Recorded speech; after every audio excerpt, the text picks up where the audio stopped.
wealth to be won and great deeds to be done, worlds to conquer and mountains to climb. Start sounding the charge and be sure to dream large, or you're only wasting time. You're wasting your time.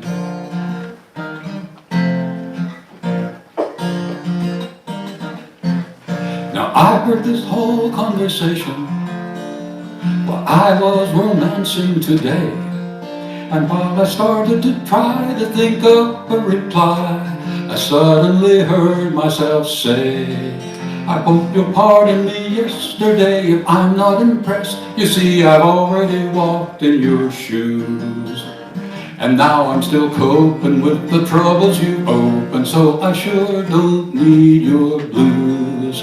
And tomorrow, who are you to tell me to leave my day job and follow the sun? You promise fortune and fame and you talk a good game, but tell me, how much have you done? I may not be one to have much power or money, but then maybe I don't need a lot. I'm just trying to learn how to live in the moment, 'cause the moment's all I've got. So don't show me tomorrow's highway. Today is enough of a road. And don't throw me yesterday's burdens. Today is enough of a load. Today is enough, oh yeah.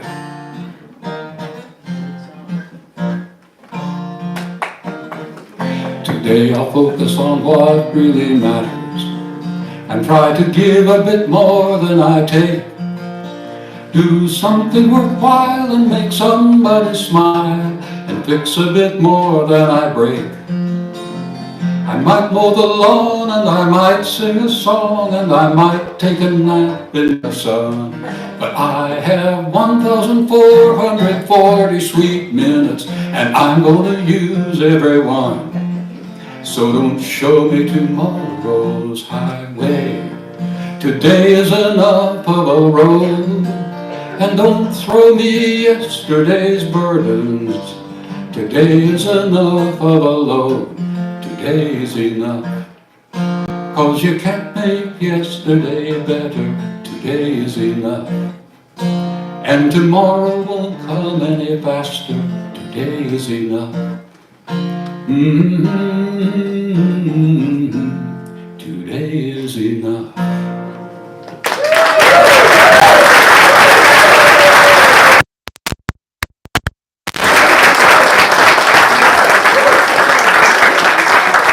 Thank you, David.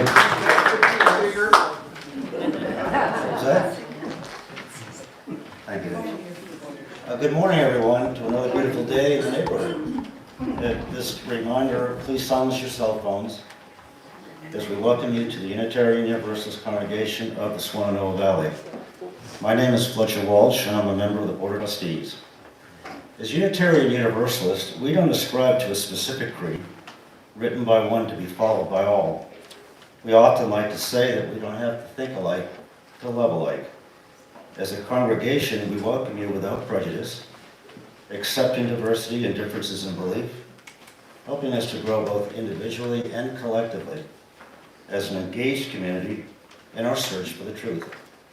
At the end of the day, we might agree that it's our deeds that best define our creed. If you're new to Unitarian Universalism, we invite you to take a look at our mission statement, printed on the front of the order of service, and also on the back, you can find our 8 principles that we practice and promote throughout this setting and throughout the community at large. It's our tradition to welcome first and second time visitors.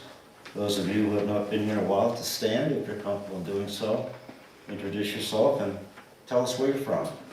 Can we start on this side? Hi, my name's Robin. I'm from Connecticut, and I'm visiting my sister Joy. Welcome to Thank you. Hello, I'm Reverend Thelma Flowers from Greensboro in First Congregational UCC. Welcome. I'm Ken Zeller from Williamsburg, Virginia. We're here for a weekend visit. Welcome. I'm Linda Dawes. Johnson, his partner, also from Williamsburg and Berry and Congratulations. And we're staying with our wonderful host, Anna and Ray. Ray as part of our auction exchange. Yay.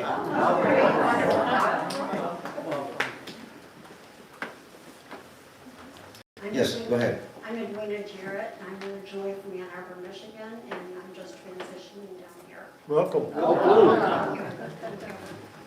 I'm David Andrews, and this is my third visit. I'm from Black Mountain, North Carolina. Welcome home. Just down the road on 3rd Street. Anybody else? Well, thank you all for coming today. We know there's many choices out there, including staying at home. We're delighted that you made the choice to share your time with us this morning. If you have an interest in receiving our newsletter, learning more about who we are, or perhaps getting involved in our community, please fill out the white card located in the back of the pew. There's also some on the table in the foyer, and they can be placed in the collection plate or again on the table out front. We also have those that are involved in our membership committee. Those that are here present today, can you stand, please? They're identified with orange tags. And thank you. And please feel free to speak with these folks during our coffee hour directly thereafter. We end this part of the service with respect that the land that we are on today was and remains the ancestral home of the Cherokee and of other indigenous people, who through stewardship, understanding, and conservation survived and still thrive in this land. We acknowledge their enduring connection to their homeland.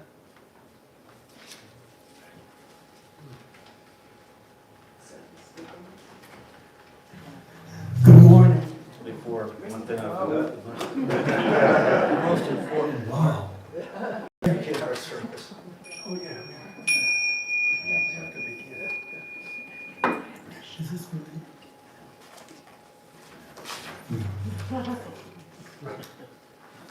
Glorious day.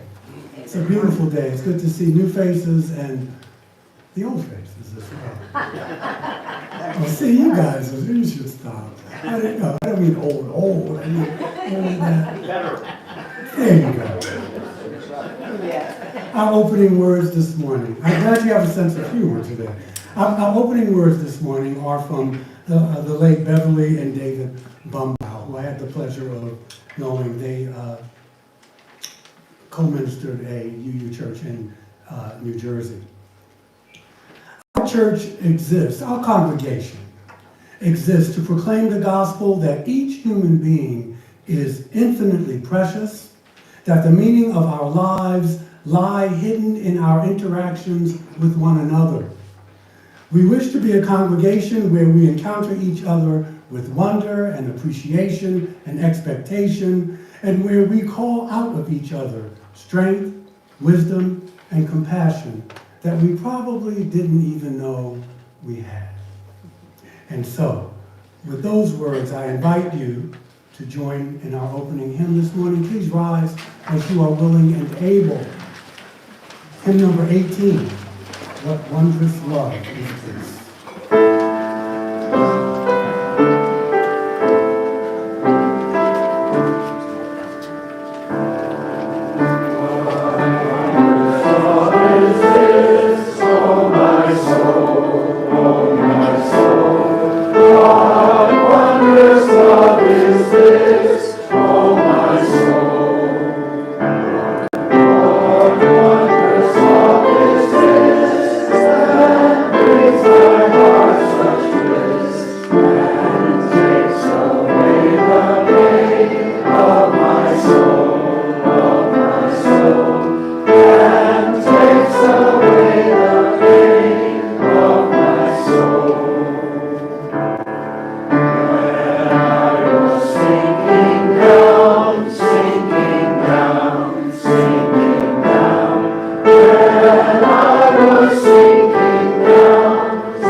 reading this morning, number 651 in the back of the gray hymnal.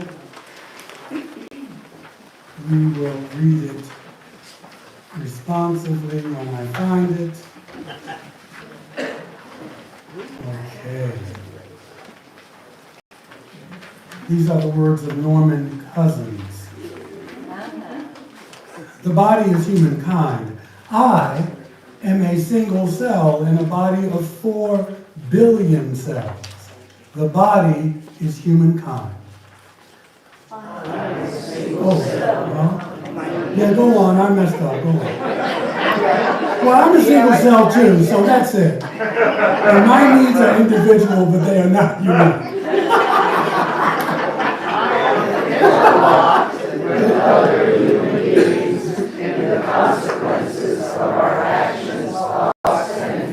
Thank you. I will work for human unity and human peace, for a moral order in harmony with the order of the universe. Together we share the quest for a society of the whole equal to our needs. A society in which we need not live beneath our moral capacity and in which justice has a life of its own. We are single cells in a body of 4 billion cells. The body is humankind. It can only get better from this.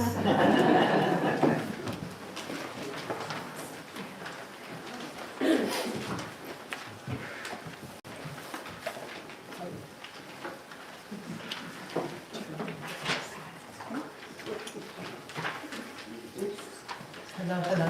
It's second Sunday, so we have special musicians here today. Dave Wells is a member of our congregation and is excited to be making his debut performance as a second Sunday musician.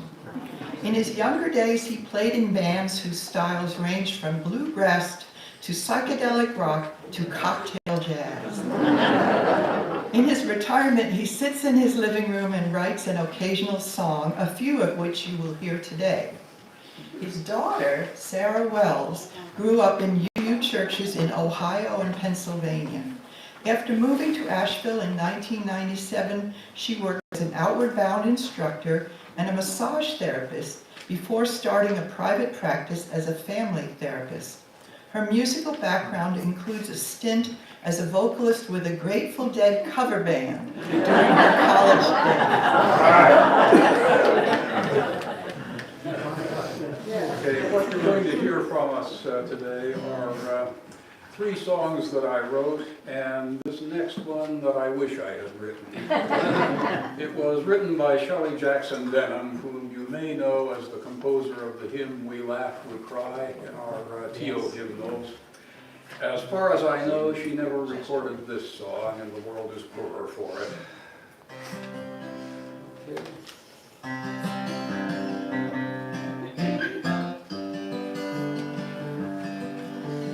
Faith, give me freedom. Freedom, give me pain. Pain, give me the wisdom to discover my faith again. Laughter, give me vision. Vision, give me grace. Grace, give me compassion, so I hear all the words in a silent embrace.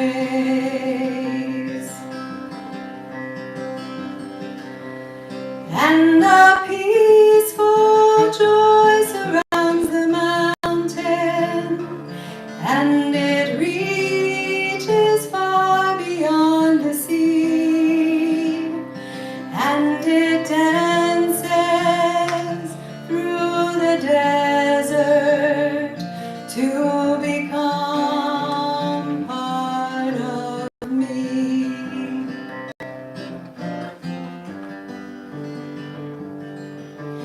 Life, give me knowledge. Knowledge, give me tears. Tears, give me the courage to cherish my life's brief years. Insight, give me sorrow. Sorrow, give me peace. Peace, give me tomorrow, where the unspoken dreams of our souls never cease.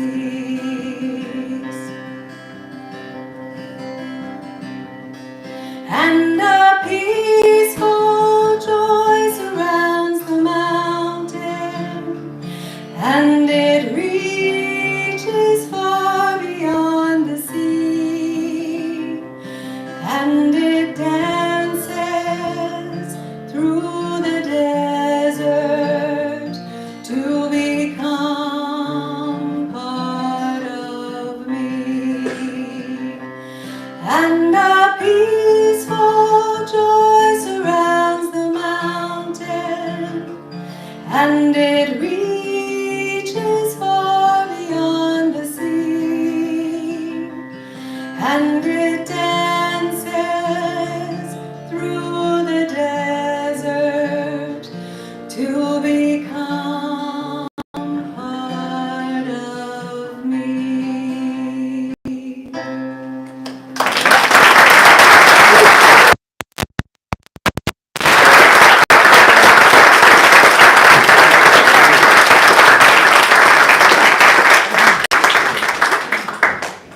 Thank you, Sarah. Thank you, Dave. So, we're going to begin something, a different take on the ritual that we do for joys and concerns. Myself, along with the Board of Trustees, have decided that in order to keep the flow of the service, to respect not only our time, but the time of our visitors and our friends, that we are going to do what other churches have done, that we're going to use stones. What will continue, and maybe it'll even be more, it will happen a little more now, is that if you have something that you want me to read, then just email it to me. Just email it to me. If it's long, of course, I will edit it. But this is how we're going to do it now. We're grown up now. We're not a little country church. And so we need to respect people's time, and we need to keep this a sacred and reverent time. So this is how it works. If you have something that you want to, or you are concerned, please come up. The stones are here. You can take the stone, put it in this bowl of water, and go back to your seat. For those of you who can't come up, I will bring you the bowl of stones, and I'll bring the water, and you can place it in the water. Okay, that's how we're going to roll from now on. So, this is not going to be used. I mean, I took it away this week, but I guess someone thought Michael forgot something. And the floor is yours.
A lot of mystery. You see how quiet it is here? You see how the energy has shifted? Sometimes words get in the way. And of course, you've seen some of your colleagues and friends bring a stone up. You could talk to them after service. We'll see how this goes.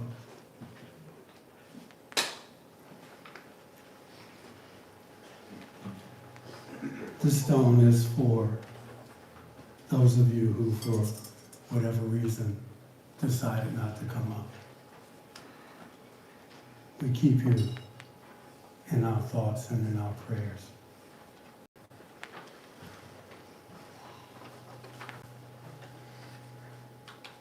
Please center yourself as you see fit. I want to share with you the words of the late Celtic author John O'Donohue, who I use his words and wisdom on occasion. And after that, we will have our usual time of silence. This is called a morning offering. I bless the night that nourished my heart to set the ghosts of longing free into the flow and figure of dream that went to harvest from the dark bread for the hunger which no one sees. All that is eternal in me welcomes the wonder of this day, the field of brightness it creates, offering time for each thing to arise and illuminate.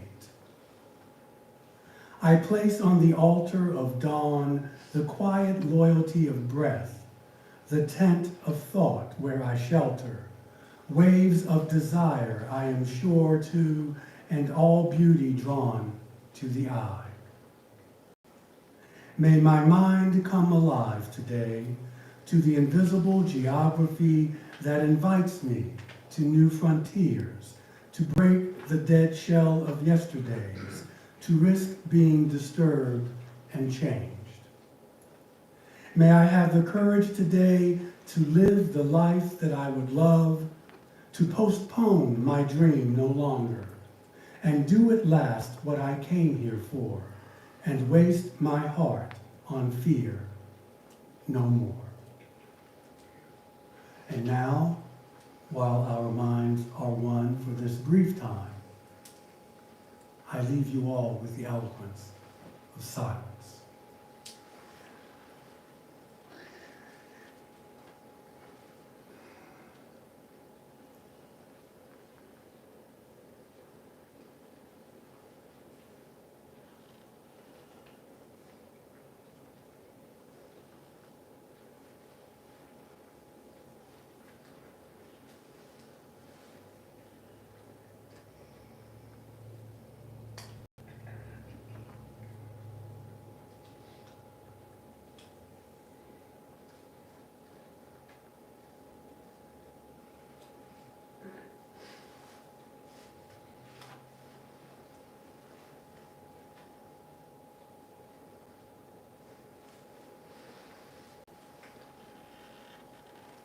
And so it is.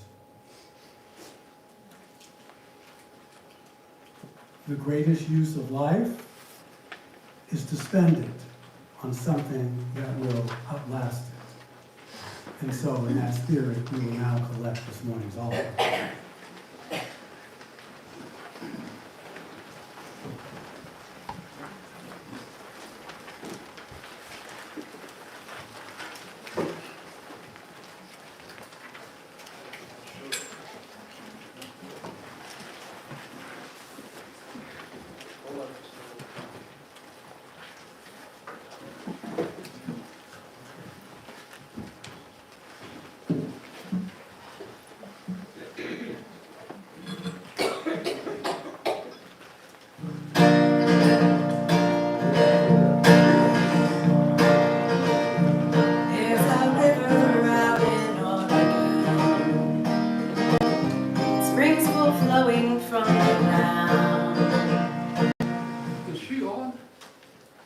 Yes. Yep, okay.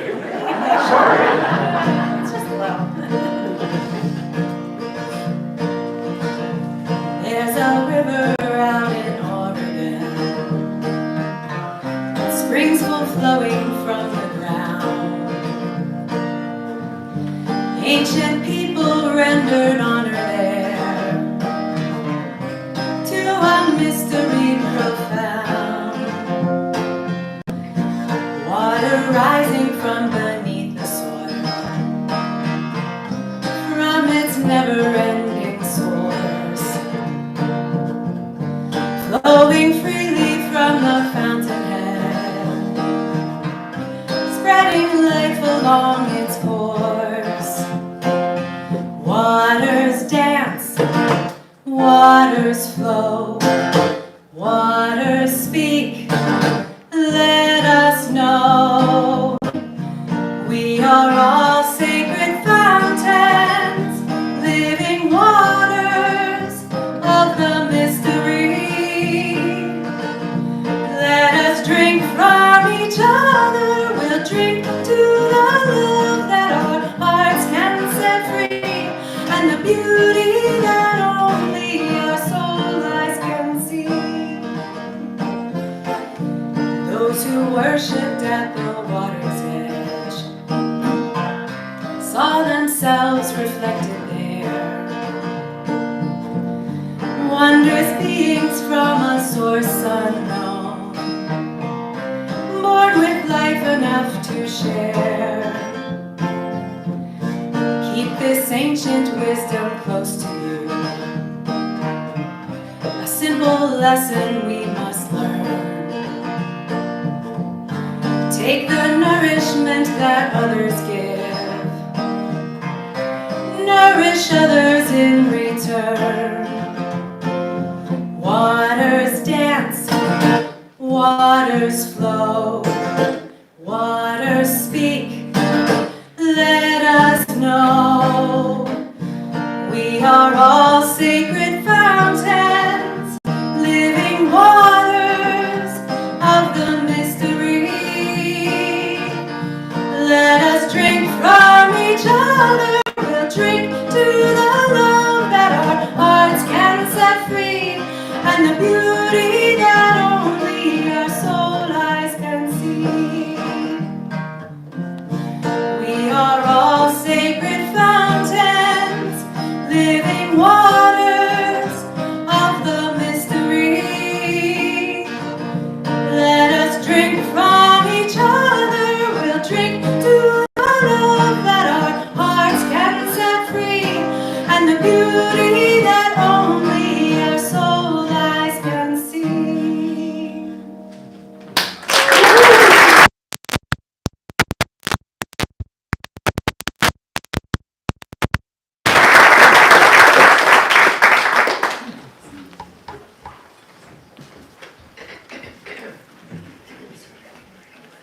Thank you for your generosity.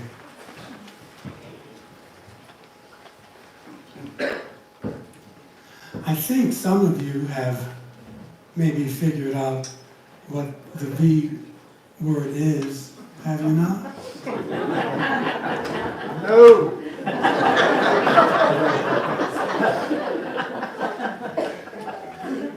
It stands for volunteers.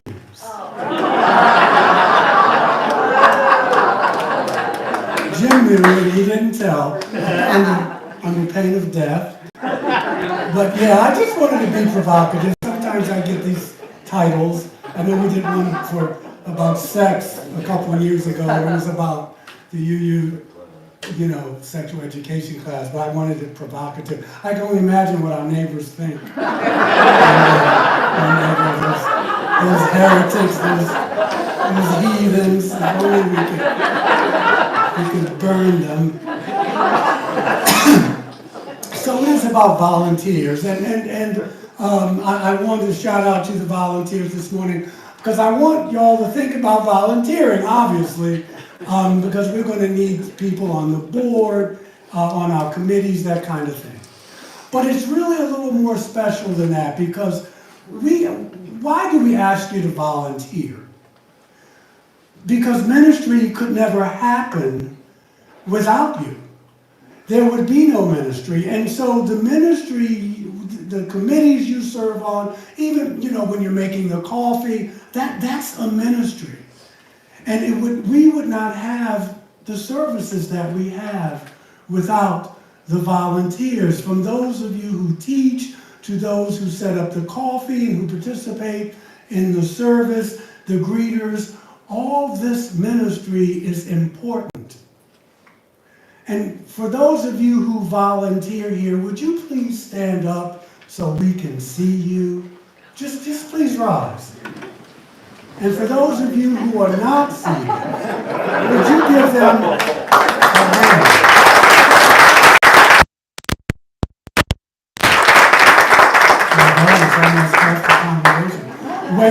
And that's why we're growing, because we don't want you to burn out.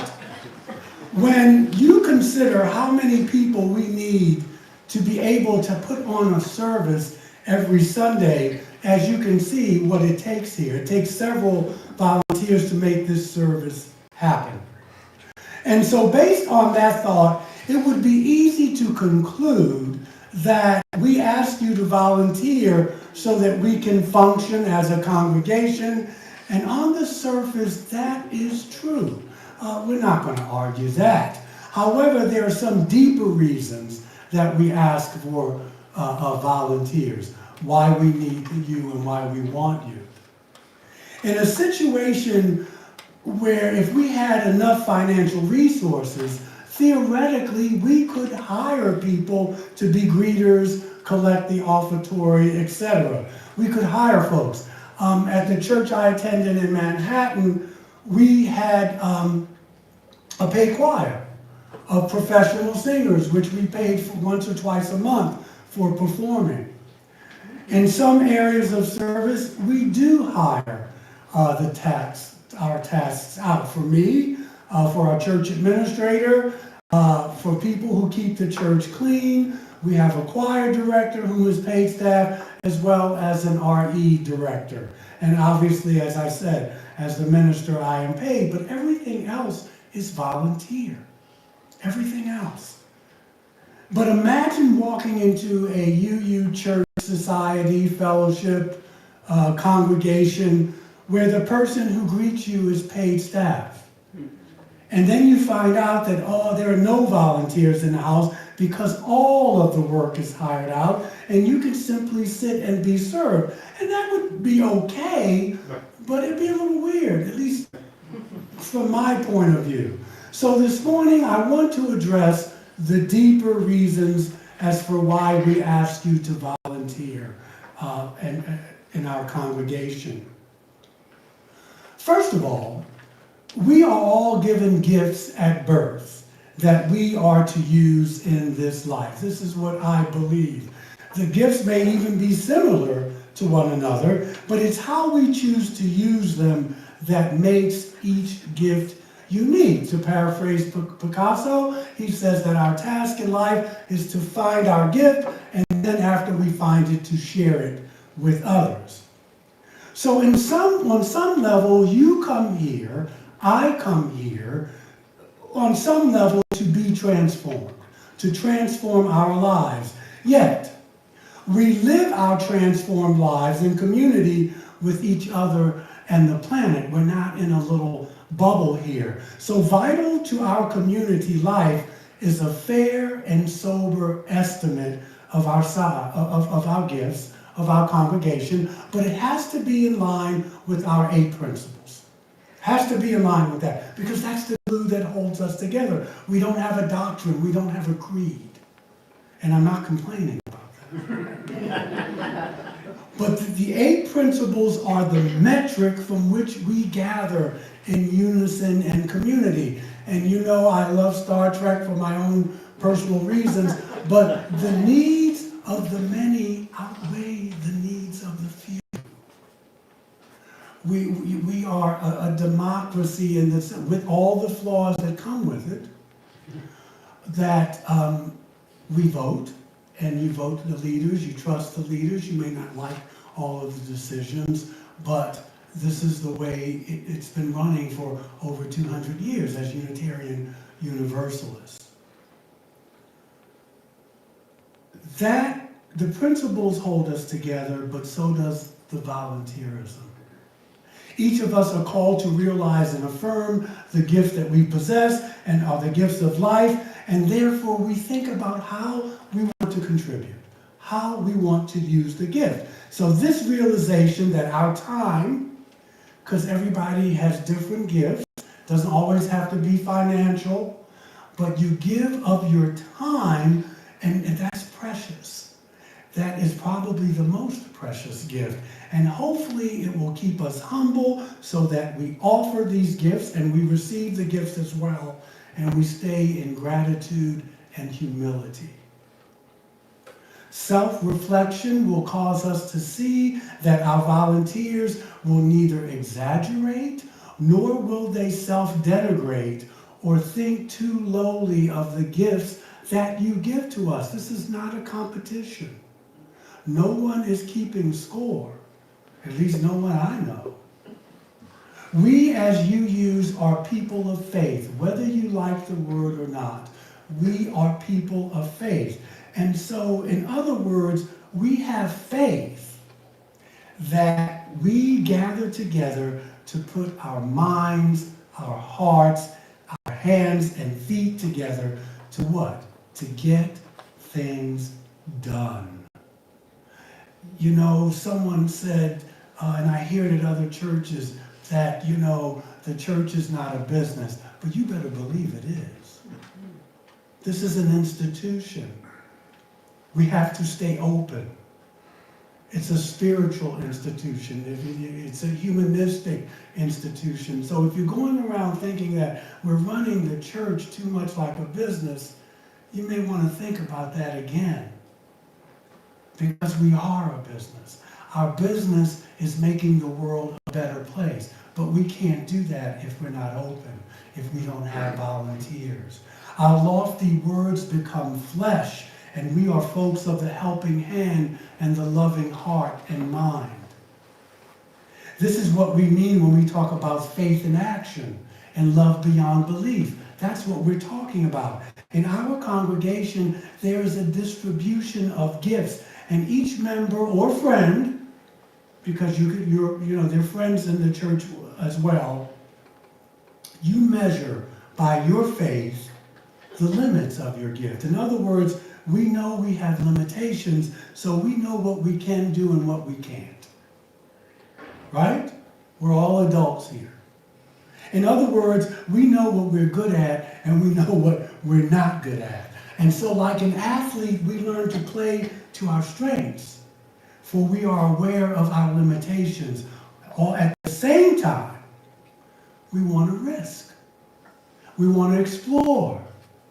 We want to try new things. You want to be on a working board. I see it in your faces. I see it. God help me, I see it.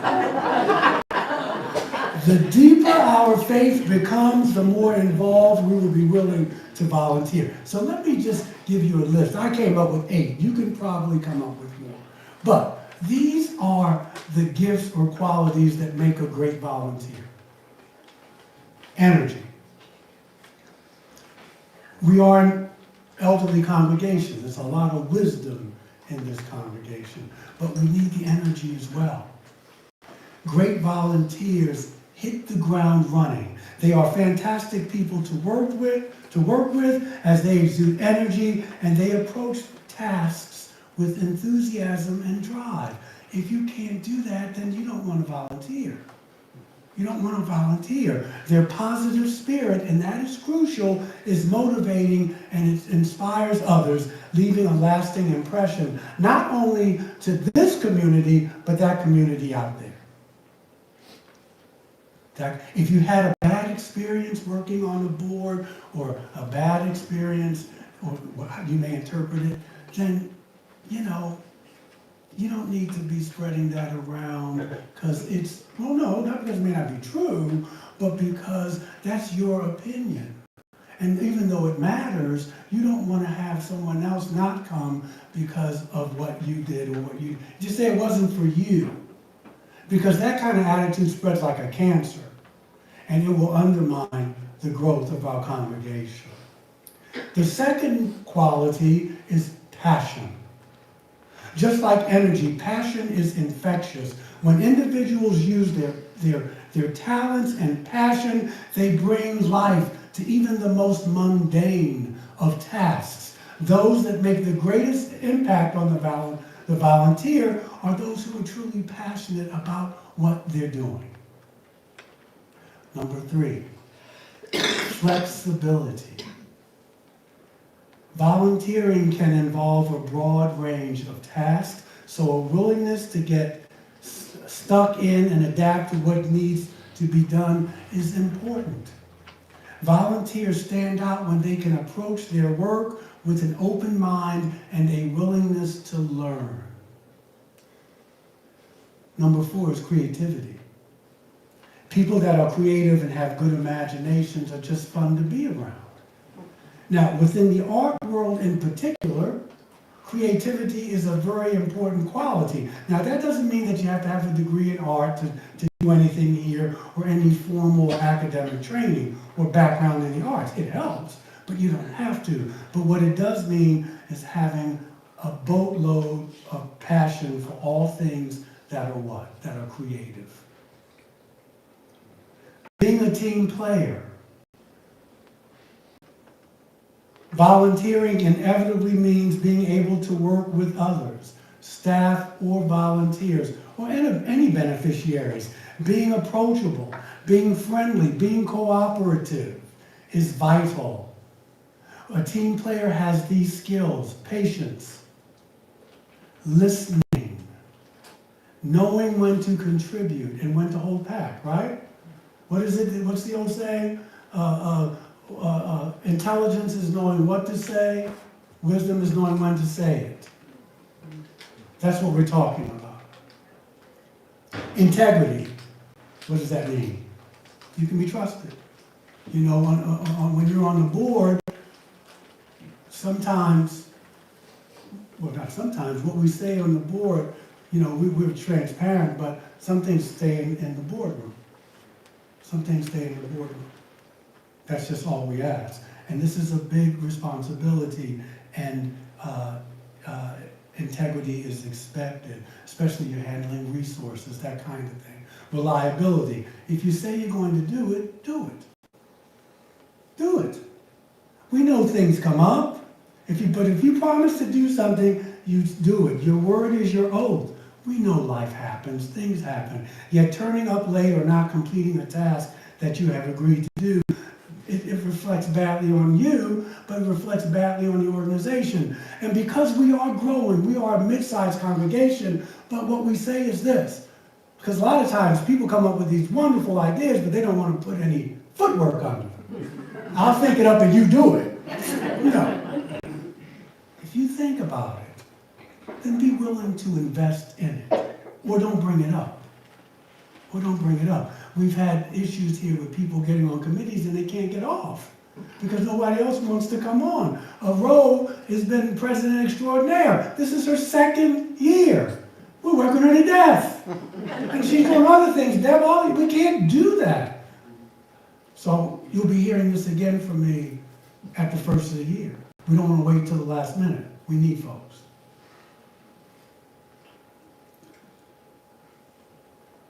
Great volunteers maintain a high level of professionalism. Commitment. To be able to make a lasting difference is necessary to be committed to a cause. Volunteering with an organization on a regular basis and over a long period of time, that's great, but we don't want you to burn out. We don't want you to burn out. You got to have some boundaries, right? Good fences make good neighbors. One of the reasons, so that's it. Those are the things I came up with. You may think of some other things. One of the reasons we ask you to volunteer gifts is that we need them, pure and simple. Allow me to make a church analogy from Paul, from the book of Romans. He says, now as we have, he wrote tons of letters to the Romans, which may have gotten him in trouble because they wound up killing him anyway. Now, he says about the church, now as we have many parts in one body, but all the parts do not have the same function. They don't have the same function. The implication for the subject of the gift is that every human being has a gift or a special ability of some kind, and the community, we are better off for it. If you deny us your gifts, not only are you denying yourself, but you're denying us. So to not use those gifts, it's just a crime. Remember what Dr. King said, that we're here to serve each other. Ram Dass said it right, we're all just walking each other home. So we need you, we need each other. Life's most persistent question is, what are you doing for others? Alone, we can do little, but together we can do much, right? Helen Keller reminds us of that. We do not have to do grandiose things. Small things done with great love, that's all we're asking you for. That's all we're asking you for. Our work as volunteers helps all of us to grow, and you know that we grow in more than one way. The butts in the seats, we love it. But we want to leave a legacy, for instance, in this community. If something ever happened to this church, I want them to miss us. They may say, well, I'm glad those heathens are gone. God fearing. But that's okay. I don't care what you say, but just that you know we were gone, because that means you knew we were here. So if you love to speak, then get together with the worship committee and maybe plan a service. If you're a techie, we need that. If your gift is teaching, the RE needs it. We want you to do what you do best, but we don't want you to be Lone Rangers. We don't want you to do everything by yourself, and we don't want you to be in the Secret Service either. Don't hide your light under a bushel. I don't need to say any more about this. I will say you this. This is really yada yada. Dr. King, he said, you gotta serve, you get it. What else? I will leave you with this though. Volunteers can change the world. They really can. And so don't ever question the value of volunteers, but keep this in mind. Noah's Ark was built by volunteers. The Titanic by professionals.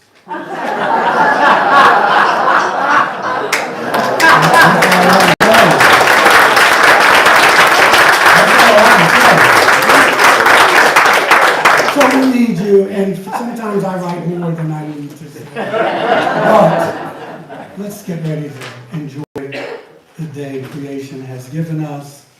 Please rise as you are willing and able, and join us in singing hymn number 131.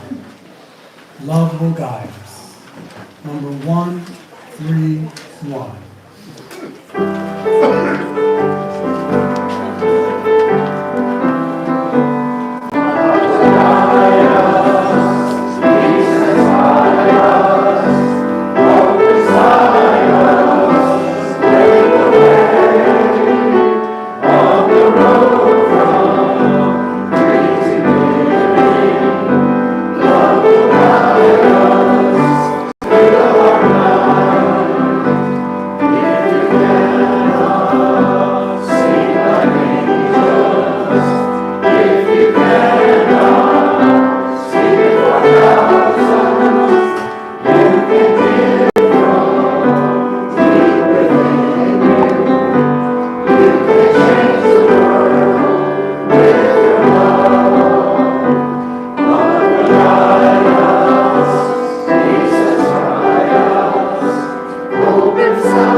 So we want to give Sarah and Dave a round of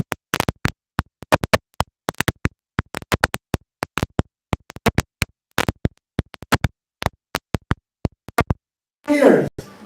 A hand.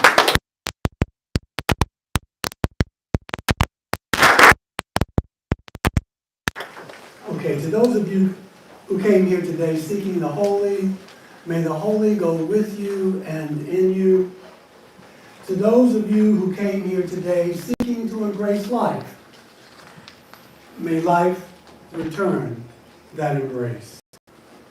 To those of you who came here seeking a better way, may that way be found for you, and may you have the courage to take it step by step by step. The blessing of truth be upon us, the power of love direct and sustain us, and may the peace of this community be with you until we meet again. Amen. Amen. And blessed be. In the shadow of the Cold War and the bomb, listening to the troubled news from Selma to Saigon, we were the idealists who would teach the world to care. Noble visions in our eyes and flowers in our hair. We marched to change the culture, and we marched to change the laws. Young enough to think the world would rally to our cause, singing out to anyone who had an ear to lend. Every stranger joining in became a trusted friend. Where have all the flowers gone?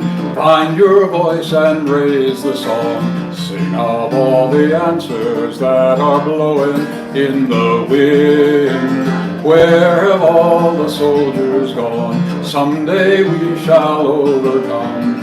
You and I can change the world, so sing along again. Soon enough we needed to survive from day to day. Something more than energy was lost along the way. Love alone was not enough to cure the planet's ills. Flowers faded, deals were made, at least they paid the bills. We did the dreary dance between the office and the car. Nights when life seemed hollow, we would find the old guitar, picking at those songs as if to bandage up our will. Though we lost the feeling, we sought refuge in them still. Where have all the flowers gone? Find your voice and raise the song. Sing of all the answers that are blowing in the wind. Where have all the soldiers gone? Someday we shall overcome. You and I can change the world, so sing along again. When will they ever learn? When will the seasons turn, turn, turn? Day has turned to evening, I am lost in brooding thought. Counting up the good I've done, I cannot find a lot. Now the mood is broken as a small hand touches mine in an old familiar gesture that takes me back in time. I hold my daughter's daughter and I sing her off to sleep. One more generation, one more promise I must keep. Now at last I'm learning what those songs are all about. The only way to change the world is from the inside out. Where have all the flowers gone? Find your voice and raise the song. Sing of all the answers that are blowing in the wind. Where have all the soldiers gone? Someday we shall overcome. You and I can change the world, so sing along again. You and I can change the world, so sing along again.